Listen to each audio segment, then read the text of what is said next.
자, 우리 성경 봉독하겠습니다. 사사기 11장 29절에서 40절 말씀입니다.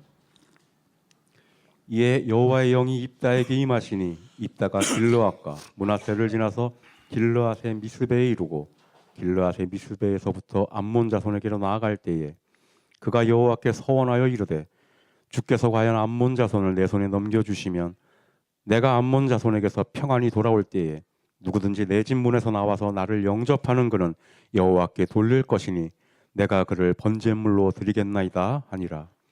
이에 입다가 암몬 자손에게 이르러 그들과 싸우더니 여호와께서 그들을 그의 손에 넘겨주시매 아로엘에서부터 민닛에 이르기까지 20성읍을 치고 또 아벨그라민까지 매우 크게 무찌르니 이에 암몬 자손이 이스라엘 자손 앞에서 항복하였더라. 입다가 미스바에 있는 자기 집에 이를 때에 보라, 그의 딸이 소고를 잡고 춤추며 나와서 영접하니 이는 그의 무남 동료라. 입다가 이를 보고 자기 옷을 찢으며 이르되 어찌할꼬 내 딸이여, 너는 나를 참담하게 하는 자요 너는 나를 괴롭게 하는 자 중에 하나로다. 내가 여호와를 향하여 입을 열었으니 능히 돌이키지 못하리로다 하니 딸이 그에게 이르되 나의 아버지여, 아버지께서 여호와를 향하여 입을 여셨으니 아버지의 입에서 낸 말씀대로 내게 행하소서. 이는 여호와께서 아버지를 위하여 아버지의 대적 암몬 자손에게 원수를 갚으셨음이니이다 하니라. 또 그의 아버지에게 이르되 이 일만 내게 허락하사 나를 2달만 버려 두소서. 내가 내 여자친구들과 산에 가서 나의 처녀로 죽음을 인하여 애곡하게 있나이다 하니 그가 이르되 가라 하고 2달을 기한하고 그를 보내니 그가 그 여자친구들과 가서 산 위에서 처녀로 죽음을 애곡하고 2달 만에 그의 아버지에게로 돌아온지라. 그는 자기가 서원한 대로 딸에게 행하니 딸이 남자를 알지 못하였더라. 이것이 이스라엘의 관습이 되어 이스라엘의 딸들이 해마다 가서 길르앗 사람 입다의 딸을 위하여 나흘씩 애곡하더라. 아멘. 네. 건강하게 잘 지내셨죠? 네. 저는 벌써 땀이 나서 그냥 처음부터 벗겠습니다. 네. 여름에는 그냥 이렇게 제가 와이셔츠 하나 입고 설교를 해야 될 것 같아요. 워낙 몸에 열이 많아가지고요. 네. 자, 같이 또 건강하게 얼굴을 뵀는데 인사합시다. 말씀 안에서 평안하십시오. 이렇게 인사합시다. 네, 네, 감사합니다.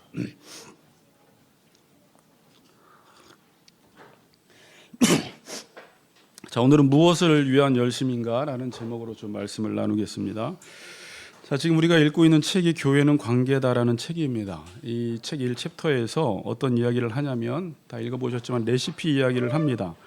우리가 음식도 레시피대로 하기만 하면 맛있는 음식이 만들어지듯이 참된 그리스도인이 되는 것도 참된 하나님의 백성이 되는 것도 이 레시피대로만 하면 성경 말씀대로만 하면 하나님이 의도하셨던 그리스도인의 열매를 맺을 수 있다라고 말씀하고 있습니다. 여러분들이 성경 말씀대로만 하면 성경에서 약속한 모든 복을 다 누리게 되고요. 창세 전에 하나님께서 여러분들을 향한 그 계획을 다 하나님께서 이루어 주십니다. 자, 그래서 우리의 레시피는 성경 말씀대로인데 지금도 책을 통해서 배워가고 있고 또 여러분들이 성경 말씀대로 또 살아간다라는 게 무엇인지 음식은 레시피대로 하는 것은 쉽지만 이 성경 말씀대로 한다라는 것은 또 그거보다는 조금 어려워요. 근데 그렇다고 해서 그렇게 어렵지는 않습니다. 자, 한번 들어보세요. 자, 그리스도인들 중에 하나님의 백성이 된다는 의미가 무엇인지 또 하나님의 백성이 되면 어떻게 살아야 하는지를 모르는 사람들이 많아요. 뭐라고 그랬어요, 제가? 하나님의 백성이 된다는 의미가 무엇인지, 하나님의 백성이 되면 어떻게 살아야 하는지에 대한 의미를 모르는 사람들이 많다는 것입니다. 제가 일반적으로 하나님의 백성이 된다는 게 뭐고 하나님의 백성으로 산다는 게 무엇인지를 여러분들이 처음부터 알기보다는 우리는 신앙생활을 교회를 다니는 것으로, 교회를 나가는 것으로 신앙생활을 일반적으로 접근해 나가기 시작합니다. 그래서 처음에 예수를 영접하고 나서 교회를 다니고요.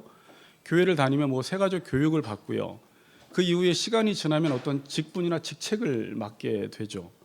그리고 또 이제 직분이나 직책을 맡게 되면 예배도 여러 번 드리게 됩니다. 그러다가 뭐 구역장을 맡게 되고 구역 모임을 갖게 되고 그러다가 뭐 장로님까지 가게 되고 그래서 우리는 그냥 그렇게 잘 살아가면 교회를 위해서 열심을 내면 이것이 하나님의 백성으로서 잘 사는 것이 아닌가, 이게 부족하지 않은 하나님의 백성의 삶이 아닌가라고 평가를 하는데, 그래서 제가 여러분들은 정말 하나님의 백성으로 살아갑니까? 라고 물어보면 사람들이 어떻게 대답하냐면, 저 교회 잘 다니는데요, 저 예배 잘 안 빠지는데요, 저 지금 청년부 회장하는데요, 저 지금 봉사까지 하는데요, 저 지금 직분도 맡고 있습니다 라는 식으로 대답을 한다라는 거예요. 그러니까 자꾸 하나님의 백성이 된다, 하나님의 백성으로 살아가는 것을 자꾸 교회에 나가는 것으로, 또 거기서 무엇을 하는 것으로 자꾸 이해하고 평가하려고 하는 경향들이 있다라는 것입니다. 자, 하나님의 백성이 된다는 말은 제가 간단하게 말씀드릴게요. 하나님이 아버지가 되셔서 그의 자녀들에게 모든 필요한 것들을 다 주신다는 말이에요. 그러니까 내가 하나님의 자녀가 됐다라는 것은 아버지가 생겼단 말이고, 이제 그 하늘 아버지께서 나에게 필요한 모든 것들을 다 주시겠다라는 말이에요. 근데 저는 이렇게 말씀드릴 거예요. 여러분들이 원하는 걸 주는 게 아니라 하나님의 자녀로서 살아갈 수 있는 필요한 것들을 하나님이 하나님의 자녀들에게 다 주시는 것입니다. 그럼 하나님의 자녀가 되고 난 다음엔 어떻게 살아가야 되느냐? 물론 교회도 다니고 직분도 맡고 봉사도 하고 교사도 하고 하는 것도 중요한데, 그거보다 먼저 앞서서 하나님께서 지금 하나님의 자녀들에게 모든 좋은 것들을 우리에게 다 주시니까 여러분들은 그것을 믿음으로 받아들이면 되는 거예요. 이걸 지금 성경에서는 그게 하나님을 섬긴다라고 말하고 있는 것입니다. 지금도 하나님께서 하나님의 자녀들에게 율법의 말씀을 계속 여러분들에게 주십니다. 보이진 않지만 여러분들에게 말씀을 계속 주실 때 하나님의 자녀들은 어떻게 살아가야 하는가, 그 율법의 말씀을 따라 살아가면 되는 것이에요. 이것을 가리켜 하나님을 섬긴다라고 지금 말을 하고 있는 것입니다. 율법을 주시면 그 율법을 따라 살아가는 것을 가리켜 하나님의 자녀들은 은혜로 산다라고 말을 해요. 은혜로 산다. 제가 은혜를 어떻게 정의했습니까? 원인 없는 결과라고 이야기했죠. 그러니까 원인은 하나님께서 발생시키시고 받는 건 우리가 받는 거예요. 그러니까 하나님이 원인이 되셔서 무엇인가를 좋은 것들을 우리에게 계속 주는 것입니다. 이게 하나님의 자녀가 되면 누리는 특권이에요. 그러니까 내가 원인을 발생시켜서 내가 얻는 결과로 사는 게 아니라, 잘 들으세요, 하나님의 자녀가 되면 하나님이 원인을 발생시켜서 계속 우리에게 좋은 것을 주고 계세요. 근데 하나님의 자녀가 아닐 때는 우리가 어떻게 살죠? 하나님 아버지가 안 계시니까 어떻게 살아가요? 내가 원인을 발생시켜서 어떤 결과를 만들어내는 거예요. 근데 하나님의 자녀는 하나님이 원인을 발생시켜서 결과를 만들어내는 거예요. 근데 제가 또 이렇게 설명을 드려봤더니 사람들이 오해를 해요. 결과를 얻는 방법에 있어서 다른 거구나.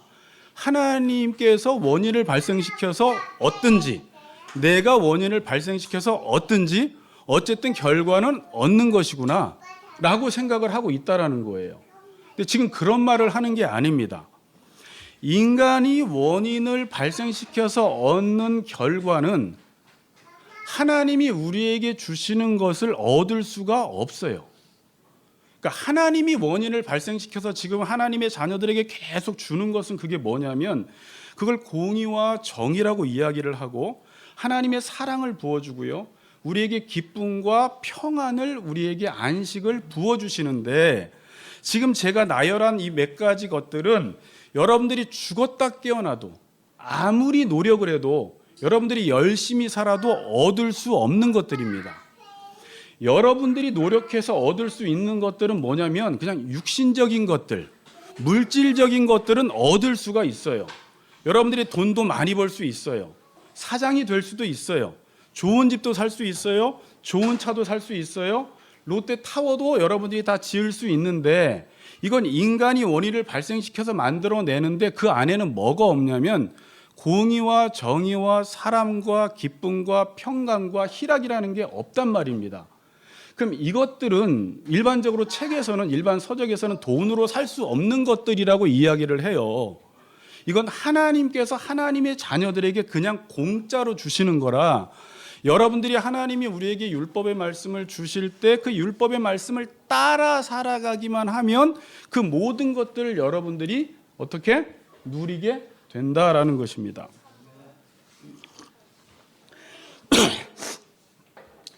그래서 이사야서 55장 2절에 보면 너희가 어찌하여 양식 아닌 것을 위해서 은을 달아주며 배부르게 하지 못할 것을 위해서 수고하느냐 그래요. 너희가 어찌하여 양식 아닌 것을 위해서 은을 달아주고 배부르게 하지 못할 것을 위해서 수고한다. 그러니까 이게 되게 허무한 말이에요. 인간이 열심히 노력하고 열심히 공부하고 열심히 일해서 사는데 뭐는 얻지 못한다라는 거예요. 양식은 얻지 못하고 우리를 그건 배부르게 하지 못한다라는 거예요. 그럼 우리에게 진정한 양식과 우리의 영혼을 배부르게 하는 것은 누가 준다는 거예요? 하나님이 주신다라는 거예요. 그래서 이사야서 바로 그 뒷부분에는 너희가 내 말씀을 듣고 들을지어다. 그리하면 너희 영혼이 산다라고 말씀하고 있습니다. 아멘? 네. 자, 그러니까 하나님의 자녀가 되지 않으면 하나님이 주시는 것을 당연히 누리지 못하죠. 또 하나, 자, 잘 들으세요. 하나님의 자녀가 돼도 하나님과의 관계가 안 좋으면, 그러니까 하나님이 정해주신 관계대로 살지 않으면 하나님이 주시는 것을 누리지 못해요.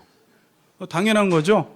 하나님의 자녀가 아니래도 하나님이 주신 것을 못 누리고, 하나님의 자녀이지만 말 안 듣는 자식 있죠.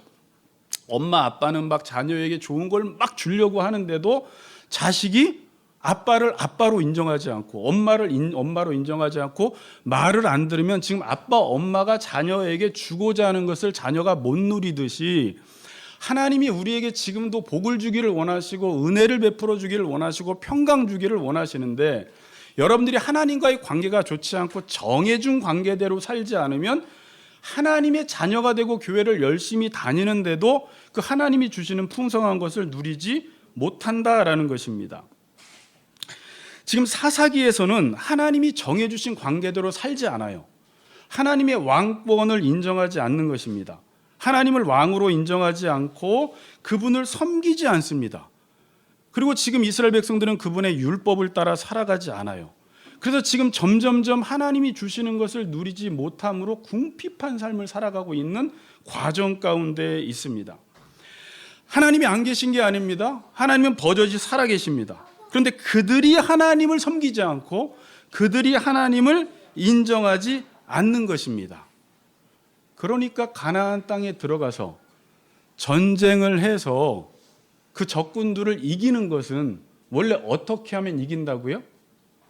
하나님의 말씀을 따라 살아가기만 하면 하나님께서 직접 친히 이 전쟁을 이기세요. 적군들을 치세요. 그런데 지금 하나님과의 관계가 안 좋죠. 하나님의 왕권을 인정하지 않고 섬기지 않으니까 지금 사사기서에 나오는 것은 전쟁을 누가 하려고 해요? 자기들이 머리가 되고 자기들이 직접 전쟁을 해서 머리를 써서 협상을 잘하고 신학적인 지식이 있고 역사적인 지식이 있음에도 불구하고 시간은 시간대로 노력은 노력대로 하는데 지금 전쟁에서 이기지 못하고 있다라는 거예요. 그런데 간단합니다. 그냥 하나님만 섬기면 암몬 자손을 이길 수가 있습니다. 자, 지금 하나님과의 관계가 좋지 않으니까 지금 탁월한 지도자를 세워도 전쟁을 못 이기고, 협상을 잘해도 전쟁을 못 이기고, 신학적인 지식이 있어도 전쟁을 못 이기는 거예요. 자, 그래서 지난 시간에 살펴본 것은 하나님이 입다가 요청하지도 않았는데, 입다가 부르짖지도 않았는데 29절에 하나님이 어떻게 하세요? 하나님의 영을 입다에게 부어주세요. 이게 하나님의 자비하심이고 하나님의 은혜요, 하나님의 긍휼하심이에요. 하나님의 백성들이 자기의 힘으로 도저히 전쟁을 못 이기는 모습을 보고, 하나님도 이전에 삐지셔가지고, 제가 삐졌다는 말을 좀 해서 좀 그런데, 나 이제 너희들 도와주지 않을 거야. 너희들 알아서 이제 전쟁해봐. 너희들 알아서 살아봐. 그랬더니 도저히 이길 수 없는 그들의 모습을 보시고 하나님이 쌤통이다, 잘됐다, 그냥 너희들 져서 죽어라 그러는 것이 아니라 하나님께서 개입하셔서 하나님의 영을 부어주셔서 전쟁을 이기게 하신다라는 것입니다. 자, 하나님의 영이 임했다라는 의미는 여러분 지금 사사기서에서 저도 이것 때문에 찾아봤어요. 온니엘에게도 하나님의 영이 임했어요. 기드온에게도 하나님의 영이 임했어요. 그럼 드보라에게는 안 임했느냐? 임했어요. 근데 몇 군데 특별하게 하나님의 영이 임했다라고 지금 말씀하는 곳이 있어요. 또 어디에 임했냐면 입다에게도 임했습니다. 또 어디 임해요? 뒤에 삼손에게도 임해요. 그럼 영이 임하면 저절로 전쟁에서 승리하는 게 아닙니다.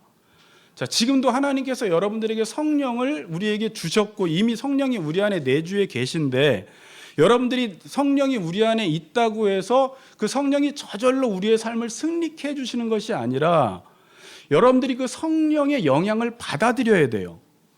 그분을 인정해야 돼요. 그 성령을 따라 살아가야 돼요. 말씀을 따라 살아갈 때 그 성령이 우리에게 영향력을 행사하고 역사가 일어납니다. 근데 자, 온니엘 때를 제가 보니까 온니엘은 바로 하나님의 영이 임해서 구원의 역사가 바로 일어납니다. 입다는 어떻게 해요? 하나님의 영이 임하자 그 다음 구절부터 어떤 내용이 나오는 줄 알아요? 입다가 잘 믿지를 못해요. 그래서 하나님을 시험해요. 양털 시험을 하고 있어요. 점점점 사사들이 하나님의 영이 임했음에도 불구하고 하나님의 말씀에 대해서 반응하지 않고 마음이 강팍해지고 있습니다. 입다는 지금 어떻게 해요? 하나님의 영이 임했지만 그 하나님의 영을 온전히 신뢰하지 못해서 오늘 제가 설교하려고 하는 서원 사건이 일어난 것이에요. 이 흐름 속에서 서원 사건을 해석해야 돼요. 저기 삼손에게도 하나님의 영이 임했습니다. 그 무식한 삼손에게도. 그 삼손에게 하나님의 영이 임했을 때 어떻게 됐어요? 삼손은 오히려 통제 불능의 사람이 되어버렸어요. 지금도 여러분 성령의 충만함을 받아라 에베소서에서 그러는데 지금 복은 형제나 다 우리 안에 예수를 믿으면 이 안에 성령이 내주하고 계세요. 그럼 누구나 내주하고 계신데 어떤 사람은 성령 충만하고 어떤 사람은 성령 충만하지 않은 사람이 있죠. 어떤 사람은 그 성령의 인도에 민감하게 따라가는 사람이 있어요. 그 성령이 하라는 대로 하는 사람이 있어요. 말씀이 시킬 때 말씀에 순종하는 사람이 있어요. 그럼 이 사람은 성령 충만해요. 그래서 에베소 5장 18절에 성령 충만 이후에 복종이라는 게 나와요. 성령 충만은 부부간에 복종하고 모든 사람이 피차간에 복종할 때 이 성령의 충만한 역사가 있어서 성령의 인도하심을 받는 것입니다. 그러나 하나님의 백성이라고 해도 우리가 성령이 우리 안에서 지금도 일을 하고 계시고요. 여러분들이 잘 때 조용히 성령의 음성에 귀를 기울이면 재규야 그건 하지 말아야지. 아들아 이렇게 살아가야지. 아들아 너 지금 그거는 제발 끊어. 너 지금 그 말씀대로 살아가. 하나님이 계속 말씀하시는데도 우리가 그 성령의 능력을 거부하고 성령의 능력을 인정하지 않고 반응하지 않으면 지금 입다에게도 성령이 임했고 기드온에게도 성령이 임했고 삼손에게도 성령이 임했지만 그 성령이 역사하질 않아요. 역사를 하기는 하는데 인간의 반응에 따라 그 역사는 그 능력이 달라진다라는 것입니다. 그러니까 지금 하나님의 영이 임했다라는 의미는 뭐냐면 암몬과의 전쟁은 여호와께 속한 전쟁이라는 거예요. 그 여호와께서 이 전쟁을 승리케 해주시겠다라는 말이에요. 하나님의 영이 임했다라는 것은 암몬과의 전쟁을 하나님께서 싸우시겠다라는 말인데 지금 입다는 그 다음 구절에서 뭘 하고 있어요? 바로 서원을 하고 있습니다. 자, 32절 33절을 보면 입다가 하나님의 영을 힘입어 나가서 싸우면 이기죠. 그래서 32절 33절은 입다의 힘으로 암몬을 이긴 것이 아니라는 것은 여러분들이 알 수 있겠죠. 왜냐하면 암몬이 입다의 말을 안 들었잖아요. 근데 32절 33절에서는 여호와께서 그들을 그의 손에 넘겨주셔서 그들을 무찌르고 암몬이 이스라엘 자손 앞에서 항복했다라는 말은 전적으로 하나님의 영이 임해서 나타난 역사입니다. 자, 그래서 하나님의 영이 임하여 이겼습니다. 그런데 32절과 33절 전에 입다가 어떤 말을 하나 합니다. 30절 31절 보세요. 그가 여호와께 서원하여 이르되 주께서 과연 암몬 자손을 내 손에 넘겨주시면 내가 암몬 자손에게서 평안히 돌아올 때 누구든지 내 집 문에서 나와서 나를 영접하는 그는 여호와께 돌릴 것이니 그가 그를 번제물로 드리겠나이다 하니라. 이렇게 서원을 해요. 내가 암몬 자손에게서 이겨서 평안히 돌아올 때 누구든지 내 집 문에서 나와서 나를 영접하는 그 첫 번째 사람을 하나님께 돌린다. 하나님께 번제물로 드리겠다라고 하는 것입니다. 자, 여러분 이 본문만 딱 띄워놓고 봤을 땐 여러분들이 이 서원이 뭐지? 도대체 서원을 어떻게 해석해야 되지라고 어려울 수가 있는데 지금 읽어보니까 안 해도 되는 서원을 하네? 라는 걸 알 수가 있겠죠. 지금 입다가 지금 협상을 잘 했는데 암몬 자손이 듣지 않았어요. 그래서 하나님께서 은혜를 베푸셔서 입다에게 하나님의 영을 부어주셨어요. 그래서 32절과 33절에서 그 하나님의 영이 부어짐으로 전쟁에서 승리했습니다. 그리고 할 것이고, 그런데 그 전쟁 승리하기 이전에 하나님의 영이 부어졌음에도 불구하고 입다가 지금 서원을 하는데 내가 암몬 자손과 싸움에서 평안히 이기고 돌아올 때에 내 집 문에서 나오는 그 사람을 하나님께 번제로 드리겠다라고 이야기를 하는 것입니다. 그러니까 이게 지금 입다 안에 지금 어떤 마음이 있는 거예요? 하나님의 영이 임했지만 불안한 거예요. 불신이 있는 거예요. 불확실한 거예요. 근데 정말 이 전쟁을 이기고 싶었던 거예요. 그러니까 전쟁을, 암몬과의 전쟁을 이기고 싶다라는 마음도 있었겠지만 당연히 적군을 이기고 싶었겠죠. 지금 입다 안에는 왜 전쟁에서 이렇게 간절히 이기고 싶었죠? 그 전에 어떤 걸 했어요? 길라 장로들과 협상을 했죠. 암몬 자손들과 싸워서 이기면 머리가 되게 해주겠다. 지금 입다에게는 이 전쟁에서 이기기만 하면 다시금 길르앗 공동체로 들어올 수가 있어요. 그리고 머리가 될 수 있어요. 그러니까 얼마나 이게 간절했겠습니까? 그러니까 하나님의 영이 임하고 서원하지 않았어도 이 전쟁에서 이길 수 있었는데 입다는 정말 이 전쟁을 이기고 싶은 마음에, 그리고 어떻게 보면 하나님의 역사를 잘 믿지 못해서 불신해서 자기가 서원을 했던 것입니다. 입다는 이 전쟁에 대한 승리를 확실하게 하고 싶었던 것입니다. 반대로 이 전쟁의 결과에 대해서 불안하고 불확실한 마음이 있었어요. 제가 이 단어를 이제 찾아보았습니다. 30절을 보시면 그가 여호와께 서원하여, 이 서원하여라는 말은 맹세를 맹세했다. 이 명사형과 동사형이 동시에 쓰여졌습니다. 저자가 이 사사기를 지금 주석하는 분들이 이게 지금 맹세가 과하다라는 것입니다. 과하게 맹세를 하고 있는 거예요. 그다음에 자손을 내게 넘겨주시면이라고 이야기했는데 원어에서는 주시고 주신다면, 그러니까 동사를 두 번을 반복하고 있습니다. 히브리어에서 동사를 두 번 반복하면 뭐예요? 강조하는 표현입니다. 그러니까 하나님께서 확실하게 이 전쟁을 이기게 해달라고 지금 요청하고 있는 것입니다.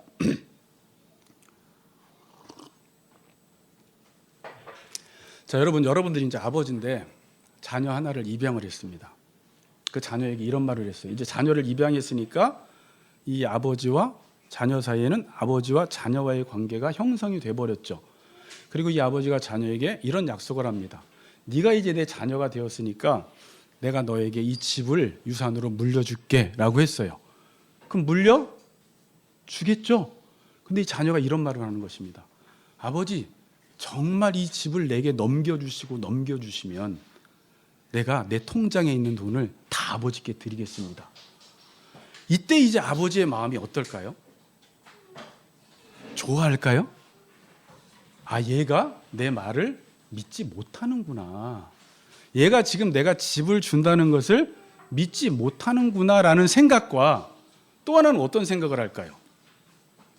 얘가 아직 아버지의 자녀가 된다는 것이 무엇인지 모르고 있구나. 그러니까 아버지와의 자녀와의 관계를 그냥 아버지께서는 일방적으로 은혜를 베풀어 주는 게 자녀인데, 지금 이 자녀의 입장에서는 아버지와의 관계를 상업적인 거래 관계로 생각하고 있는 거예요. 그래서 아버지는 그냥 집을 준다고 했는데 자녀 편에서 혹시 집을 받지 못할까 봐 어떻게 해요? 내가 내 통장에 있는 돈을 몇 푼 되지도 않는데 아버지께 다 드리겠습니다라고 하는 말은 지금 자녀가 되는 게 무엇인지, 그리고 지금 아버지와 자녀와의 관계를 내가 무엇인가를 해야지만 이 집을 줄 것이라고 생각을 하니까 지금 내 통장에 있는 걸 모든 것을 다 주겠습니다라고 지금 말하고 있는 것이라는 거예요. 지금 입다가 그러는 거예요. 지금 입다는 하나님의 백성입니다. 근데 지금 입다 이야기는 이스라엘 백성들의 이야기예요. 그러니까 이 당시에 이스라엘 백성들은 하나님의 백성이 되는 게 뭔지, 하나님의 백성으로서 사는 것이 뭔지를 잘 몰랐어요. 여호와를 아는 지식이 점점점 희미해지고 하나님께서 왕이 되셔서 우리를 통치해 주시는데 그의 왕권을 인정하지 않고 뭐든지 자신이 원인을 발생시켜서 어떤 결과를 얻으려고 하고 자기들의 힘으로 전쟁을 해보려고 했더니 불안한 거예요. 그래서 하나님의 영을 부어주셔서 도와준다고 해도 어떻게 생각하냐면 하나님의 그 은혜를 내가 온전히 받아들이지 못하는 것입니다. 그래서 그 전쟁을 확실하게 이기기 위해서 입다는 하나님 맹세하고 맹세합니다. 하나님 이 전쟁을 이기게 해주시면 제가 문 앞에서 나오는 어떤 사람이든지 내가 하나님께 드리겠습니다라는 말은 지금 이 전쟁에 대한 불안함과 불확실한 마음이 입다 안에 있었다라는 말이에요. 자, 지금도 많은 사람들이 하나님의 백성으로 사는 것이 어떻게 사는 것인지, 우리 같이 걷는 교회 교인들은 제가 로마서 할 때는 정말 많이 설명드렸는데도 나중에 또 이야기를 해보면 모르는 분들이 또 계세요.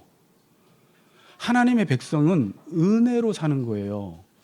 근데 제가 이렇게 말을 합니다. 은혜로 산다고 하면 많은 성도들이 가만히 있어도 하나님께서 다 주시는구나라고 생각을 해요. 근데 은혜로 산다는 게 뭐죠? 성경에서 은혜로 산다라는 건 하나님께서 율법의 말씀을 줄 테니까 네가 그 율법의 말씀을 따라 살면 그 율법에 있는 말씀이 믿게 된다는 말이에요. 자, 지금 하나님께서 이 가나안 땅을 이미 이스라엘 백성들에게 주셨죠. 그런데 이 가나안 땅을 차지하기 위해서 싸우라고 하시죠. 그러니까 이걸 어떻게 조건으로 생각하는 사람들이 있어요.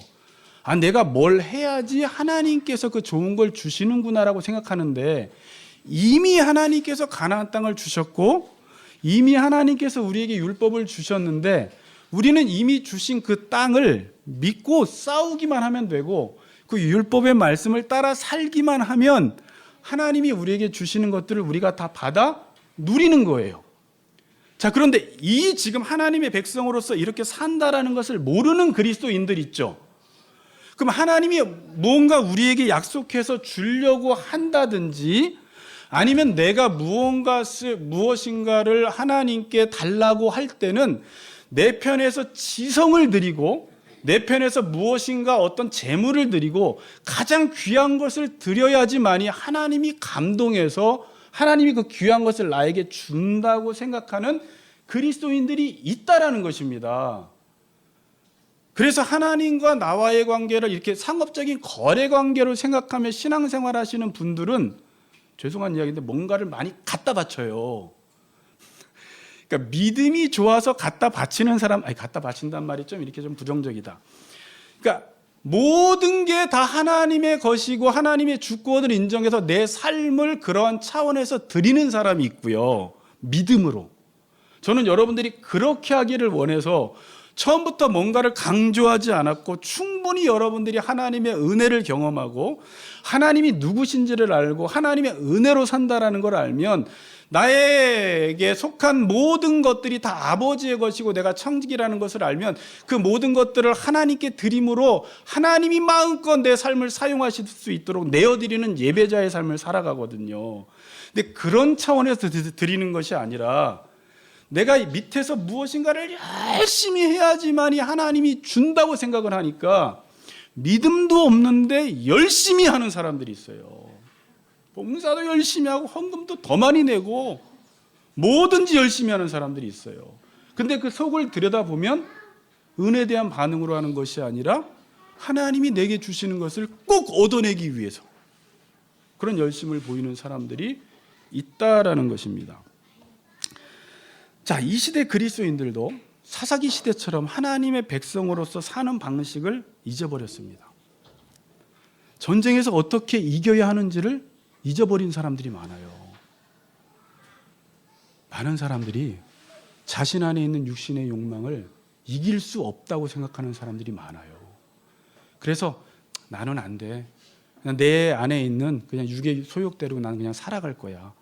그러니까 전쟁을 이길 수 있다라고 생각을 하지를 않아요. 왜 그런 것이죠? 왜 하나님의 백성으로서 살아가는 방식을 왜 잊어버렸죠? 하나님의 왕권을 인정하지 않으면서 동시에 세상을 본받습니다. 그리고 세상 사람들이 살아가는 것을 보면서 하나님을 섬기지 않는 것입니다. 여러분들이 하나님을 섬기지 않으면 그때부터 삶의 방식이 어떤 패턴으로 가냐면 아까 말대로 하나님이 원인을 발생시켜서 모든 것들을 나에게 주시는 것이 아니라 내가 무엇인가를 해야지만이 좋은 것을 얻을 수 있다라는 이 세상을 본받기 시작해요. 그게 여호와를 버리고 바알을 섬겼다라는 말이에요. 이게 동시적으로 일어나요. 요즘 여러분들이 예배를 잘 안 드리고 기도를 안 하고 말씀에 집중을 안 하면 삶의 방식이 어떻게 바뀌냐면 세상 사람들이 살아가는 방식대로 살아가기 시작합니다. 세상 사람들이 살아가는 방식대로 살아가니까 하나님이 필요해요, 안 필요해요? 하나님의 필요성을 별로 느끼지 못해요. 그러니까 하나님을 섬기질 않아요. 하나님을 섬기지 않으니까 세상을 본받고 세상을 본받으니까 하나님을 섬겨야 할 필요성을 느끼지 못하는 게 동시적으로 일어나는 거예요. 그럼 지금 입다는 우리가 지금 사사를 보면서 점점점 궁금한 게 어떻게 사사가 이럴 수가 있을까라는 거예요. 이 맹세, 사람을 하나님께 드리겠다라고 하는 것은 율법에서 엄격하게 금하는 것이거든요. 근데 사사가 지금 율법을 잘 몰라요. 아는 것 같은데. 그럼 왜 지금 입다가 이러고 있는 거예요? 왜 이런 무리한 서원을 하나님이 원치도 않는 인신제사는 하나님이 금하는 것인데 왜 인신제사를 드리겠다라고 해요? 입다가 그 땅에 살면서 잡류들과 함께 어울리면서 암몬 족속과 이방인들과 함께 살면서 어떻게 됐어요? 이방 종교의 풍습에 영향을 받아버린 거예요. 그 당시 여러분 몰렉 이야기 들어봤죠? 암몬의 신 몰렉.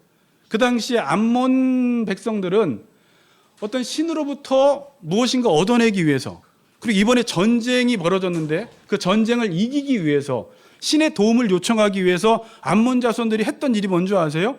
자기의 자식을 이 몰렉에게 바치는 행위를 했어요. 들어봤죠? 또 열왕기상에 나와요. 그러니까 그런 것들을 보고 배운 거예요.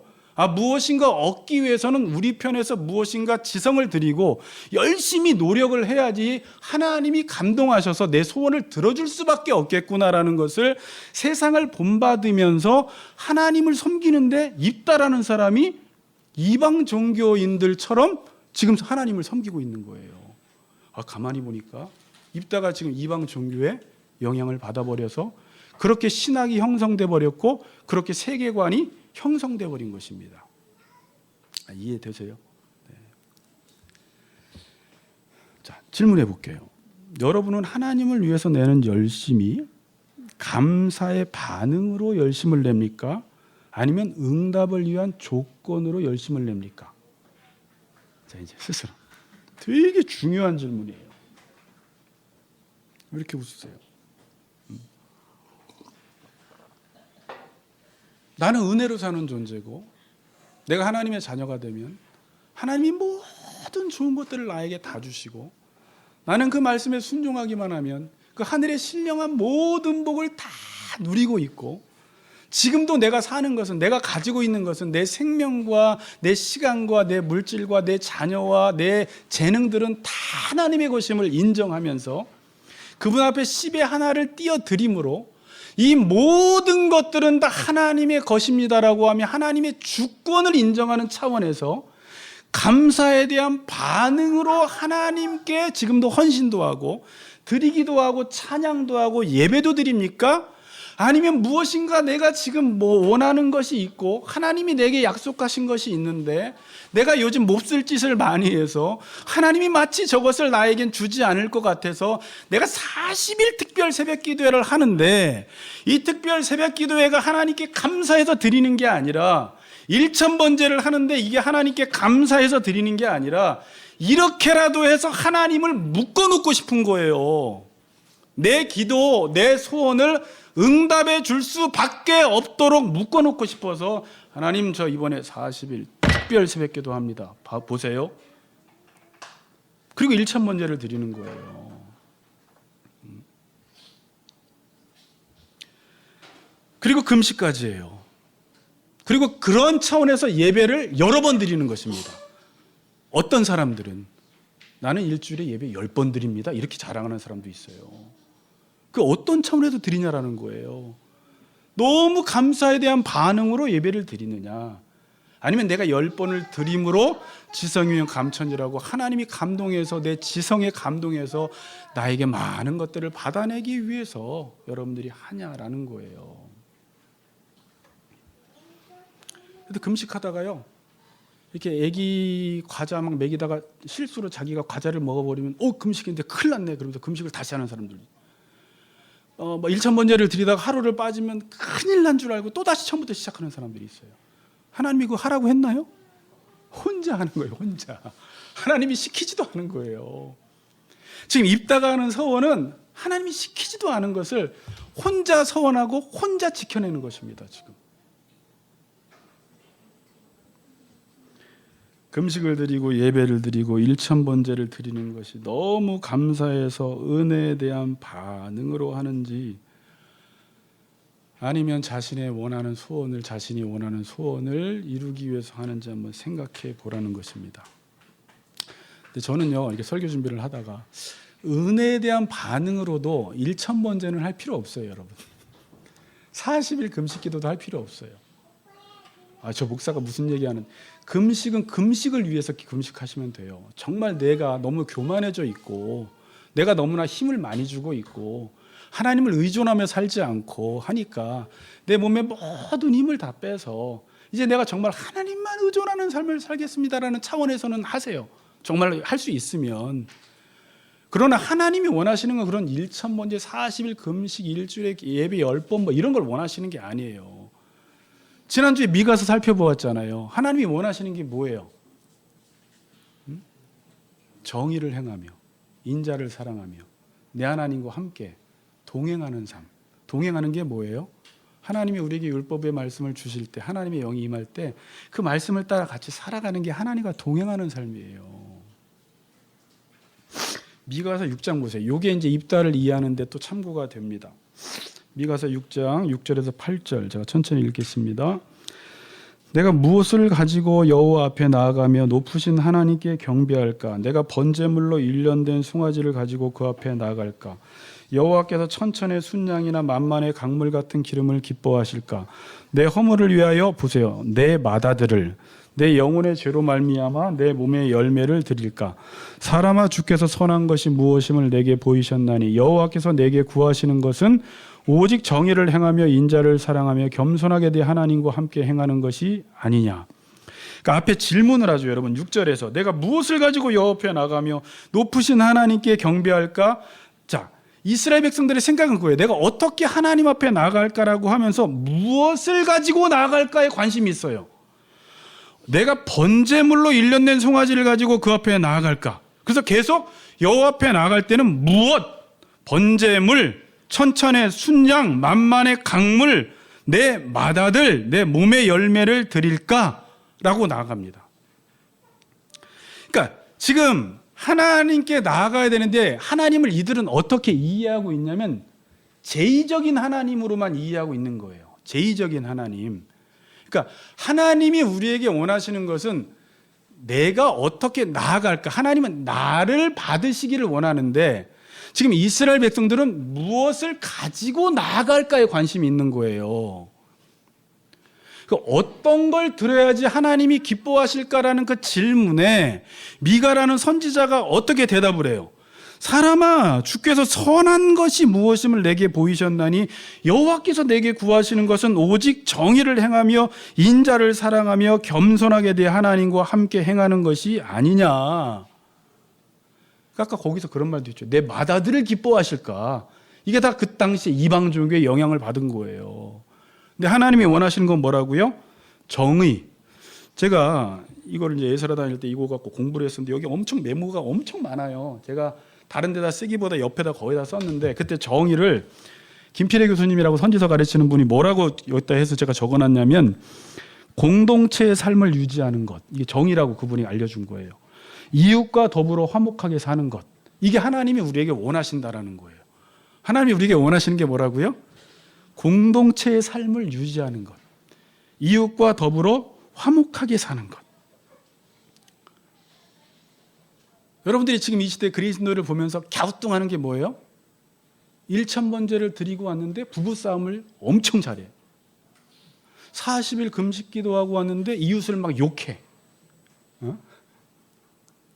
열심히 교회 다니는데 직장 생활에 성실하게 안 해.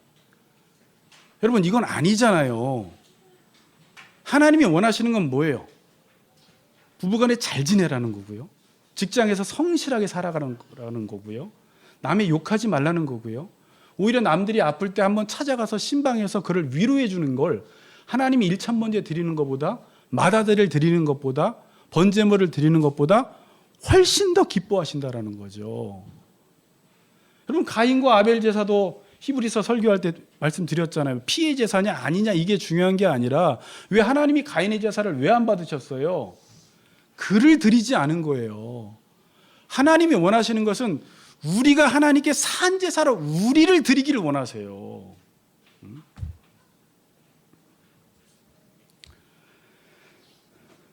자, 그리고 34절부터의 내용 살펴보세요. 자, 이 서원 이야기 이해하는 거 너무 중요한데 저도 이걸 오래전부터 준비했어요. 한 3주 전부터 모든 걸 다 읽어봤어요. 왜냐하면 통일성이 없어가지고 이 서원에 대한 말이 너무나 많아서. 자, 33절부터의 내용은 아까 전쟁에서 이기고 돌아올 때 누가 제일 먼저 나와서 영접을 해요? 큰일 났네요. 딸이 나와버려요. 근데 딸도 무남동녀예요. 그러니까 지금 암몬 자손에게서 이기고 돌아오는데 지금 문에서 제일 먼저 나오는 사람을 하나님께 번제물로 드리겠다고 했는데 제일 먼저 나오는 사람이 누구였다? 무남동녀인 딸이었어요. 그때 입다의 얼굴이 어떠했을까요? 야, 생각만 해도 끔찍하죠. 하나님께 서원했는데. 근데 보세요. 맨 마지막에 39절에 어떻게 했어요? 결국은 입다가 서원한 대로 딸에게 행했습니다. 다시 질문합니다. 하나님이 딸을 사람을 번제물로 드리라고 했습니까? 아니에요. 입다가 혼자 서원하고 입다가 혼자 서원을 지킨 것입니다. 자, 이 본문을 제가 연구하다 보니까 가장 많이 하는 질문이 뭐냐면 첫 번째는 입다가 한 서원 기도가 합당한가예요. 입다가 한 서원 기도가 합당한가. 두 번째는 정말 입다의 딸이 제물로 드려졌는가라는 이 문제입니다. 그러니까 입다가 한 서원 기도가 합당한 거예요? 이건 금방 우리가 앞에 내용을 통해서 찾았어요. 합당하지 않습니다. 레위기서 20장 1절 4절에 보시면 하나님이 자식을 몰렉에게 주면 그 사람을 죽이라고 합니다. 백성 중에서 끊어진다고 합니다. 3절에서는 이렇게 자식을 바치는 행위를 내 성소를 더럽히고 내 성우를 욕되게 하는 것이라고 합니다.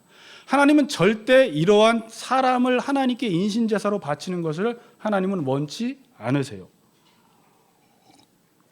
두 번째, 과연 자기 딸을 번제로 드렸냐라는 거예요. 레위기서 18장 아까 21절과 20장 1절 5절에 보면 하나님이 사람을 바치는 것을 절대로 원치 않고 율법에서 금하고 있습니다. 그래서 사람들이 하나님이 금하고 있기 때문에 이거에 대한 여러 가지 해석들이 나오는 거예요. 또 어떤 그래서 해석을 하냐면 입다가 사람을 번제로 드린 게 아니라 짐승을 염두에 두고 한 말이다라고 또 말하는 신학자들도 있어요. 근데 이건 조금 말이 안 되는 것 같아요. 이거를 따르는 사람들은 별로 없습니다. 그러니까 암몬 자손과 이기고 돌아왔는데 짐승이 나오면 그 짐승을 하나님께 드리겠다라고 했다라는 거예요. 자, 그래서 그 근거 구절이 뭐냐면 31절에서 나를 영접하는 그는 이라고 나와 있죠. 그럼 우린 당연히 사람이라고 생각하잖아요. 근데 여기서 해석을 그는 이라고 했지만 이 단어가 야차라는 단어인데 그는이라는 게 아니에요. 나오는 것이에요. 나를 영접할 때 나오는 것이니까 짐승도 될 수도 있고 사람도 될 수가 있잖아요. 그러니까 꼭 사람이 아닐 수 있다. 입다는 아마 짐승을 염두에 두고 했을 것이다 라고 하는데 이게 왜 말이 안 되냐면 고대에서는 전쟁을 하고 돌아왔을 때 여인들이 소고를 잡고 춤추고 노래하면서 그들을 반겨주는 게 풍습이에요. 그럼 당연히 전쟁하고 돌아왔을 때 여인들이 나올 줄 입다가 알았을까요? 몰랐을까요? 알았겠죠. 알았겠죠. 근데 저 또 궁금해진 게 또 생겼어요. 당연히 제일 먼저 나오는 게 시녀일까요? 와이프일까요? 딸일까요? 오, 그래요. 와이프나 딸이 제일 먼저 아버지가 전쟁에서 이기고 돌아왔으니까 나올 텐데 어떻게 그걸 몰랐을까? 제가 이 책을 찾아보고 저 책을 찾아도 이거는 그냥 물음표예요. 그러니까 입다가 지금 모르겠어요. 그걸 충분히 고려했으면 이런 서원을 안 했을 텐데. 그리고 요즘 이제 추세가 뭐냐면요. 우리 송 목사님도 이제 요 해석을 따라서 이게 정말 맞는지 저도 이제 궁금했는데 저는 따르지는 않으려고 하는데 그건 여러분들이 선택을 하세요. 어떻게 입다가 율법에서 금한 것을 행할 수 있냐라는 거예요. 그러니까 이제 그런 전제를 가지고 보면 입다가 자신의 딸을 하나님께 드리지 않았다고 생각을 하는 거예요. 그러니까 입다가 사사인데 어떻게 율법에서 금한 사람을 하나님께 번제로 드리는 일을 할 수 있겠느냐? 없다라는 것을 전제로 하니까 그 입다를 번제물로 드리지 않았다라는 쪽으로 해석을 해나가는 것입니다. 그래서 어떻게 해석을 하냐면 37절에 보세요. 처녀로 죽음을 인하여 애곡했다라고 하죠. 근데 옆에 이제 각주를 보면 이 죽음이라는 단어가 원어에는 없습니다. 요거를 근거로 하는 거예요. 그러니까 처녀의 죽음을 인하여 애곡한 게 아니라 처녀로 인하여 애곡했다.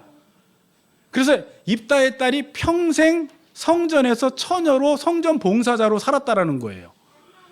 결혼하지도 않고 애도 낳지 않고. 그러니까 그 당시에 결혼하지 않고 여자가 애를 낳지 않으면 그게 수치였거든요. 불행이었거든요. 지금은 아니지만 그 당시에. 그래서 많은 목사님들이 또 이 해석을 따르고 있습니다. 어떻게 해요?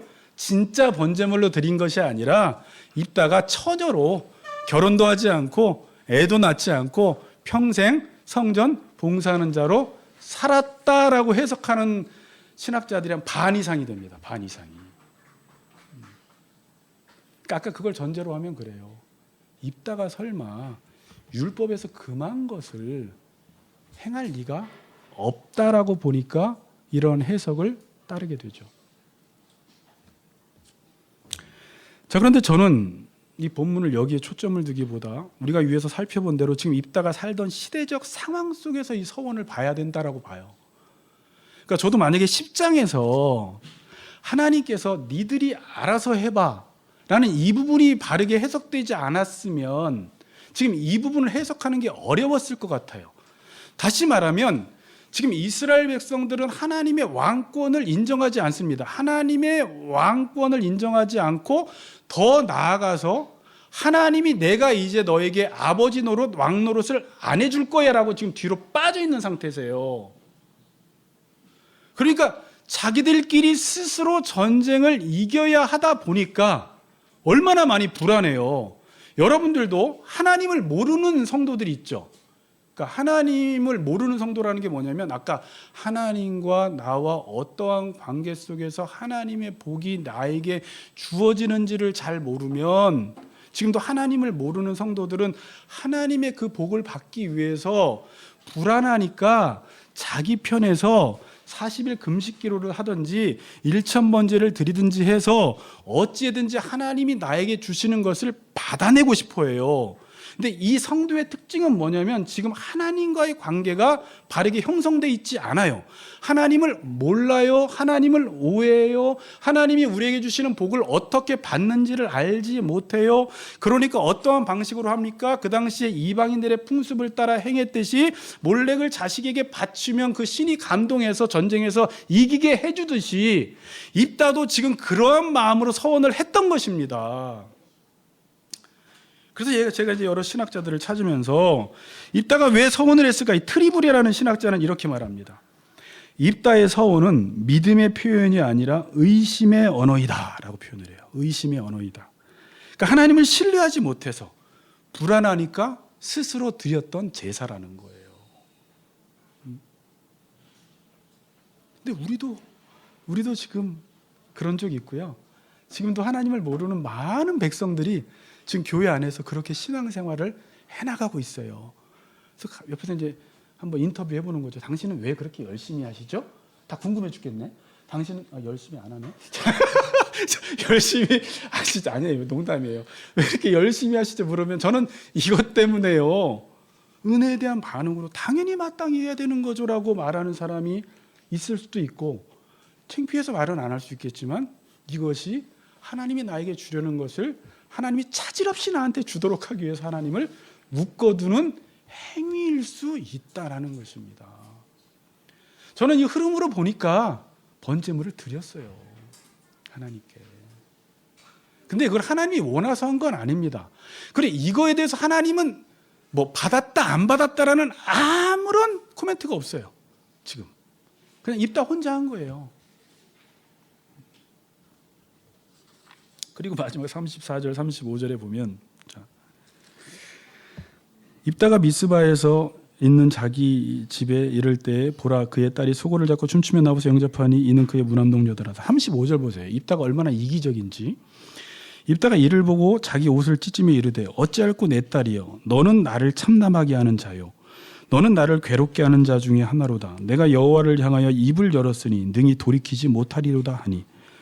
누가 누구를 괴롭게 한 거예요? 지 때문에 그런 거예요. 지라고 그러잖아요. 지가 괴롭게 하고 지가 참담하게 해놓고 딸이 나를 괴롭게 하고 딸이 나를 참담하게 했다라고 말합니다. 자기가 하나님을 믿지 못하고 불안해서 자신이 한 서원 때문에 참담하고 괴로운 것인데, 마치 아하방 같아요. 엘리야에게 너 때문에 우리가 이 땅이 괴롭다, 비가 내리지 않는다. 본인이 우상 숭배를 해놓고 똑같은 말을 하는 거예요. 그 모든 원인이 딸에 있는 것처럼 말하는 것입니다. 자, 결론을 짓기에 다 끝났습니다. 저는 하나님을 모를 때 이 신앙생활이 어떻게 변질되어 가는지를 지금 사사기서를 통해서 보고 있어요. 지금도 한국교회가 부흥했다고 하고 수많은 사람들이 예수를 섬기지만 우리가 볼 때 온전해 보이지 못한 사람들, 너무 과한 사람들, 너무 과잉적으로 신앙생활하는 사람들, 오버하는 사람들이 많아요. 알고 보면 믿음은 별로 없는데 신앙은 오버하는 사람들이 왜 그럴까라는 거예요. 어쩌면 그 성도들은 저는 책임이 없다고 보고요, 못 배워서 그래요. 하나님의 백성이 된다는 의미가 무엇인지, 하나님의 백성으로서 어떻게 살아야 하는지를 제대로 배우지 못했던 거예요. 그러니까 신앙생활을 하는데 마치 세상 사람들이 살아가는, 내가 무엇인가 원인을 발생시켜야지만이 하나님께서 이 원인을 보시고 응답해 주신다라는 오해를 하고 있는 것입니다. 여러분, 그래서 신앙생활에서 결론이 제일 중요한 게 뭔지 아세요? 하나님이 왕이 되셔서 우리를 통치하시며 우리에게 율법의 말씀을 계속 주셔야 돼요. 그래야지 그 율법의 말씀을 따라 살아감으로 하나님이 우리에게 주시는 복을 하나님의 백성들이 누리는데, 하나님께서 말씀을 주는 일을 거두어 가시면 지금도 니들이 알아서 살아봐.